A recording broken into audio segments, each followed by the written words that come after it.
بسم الله الرحمن الرحيم عن كعب بن عجرة رضي الله تعالى عنه قال قال رسول الله صلى الله تعالى عليه وسلم إن جبريل عرض لي فقال بعد من أدرك رمضان فلم يغفر له قلت آمين رواہ البیہقی۔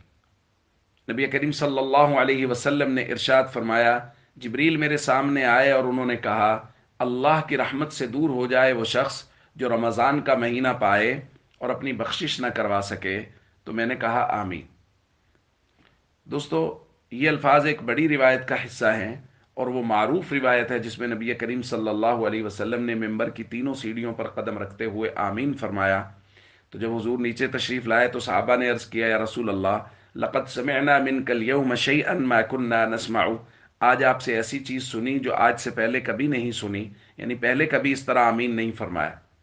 تو حضور علیہ الصلوۃ والسلام نے وجہ بیان فرمائی کہ جبریل میرے پاس آئے اور انہوں نے تین لوگوں کا ذکر بد دعا کے ساتھ کیا کہ یہ ایسے ہیں کہ ان لوگوں کے لیے اللہ کی رحمت سے دوری ہے۔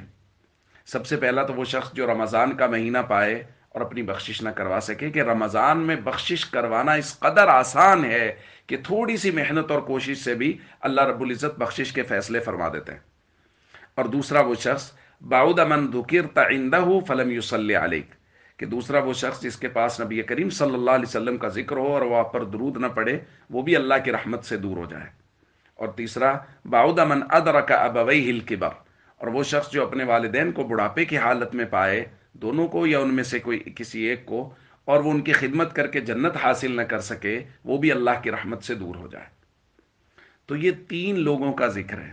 تو ہمیں اس بات کا بہت اہتمام کرنا چاہیے، جن کے والدین زندہ ہیں اور خاص طور پہ بڑھاپے میں ہیں، وہ خوب خوب اپنی والدین کی خدمت کر کے جنت کمائیں، اور نبی کریم صلی اللہ علیہ وسلم کی ذات بابرکات پر خوب خوب درود پاک پڑھیں،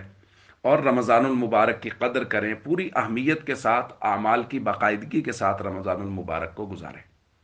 السلام علیکم ورحمۃ اللہ وبرکاتہ۔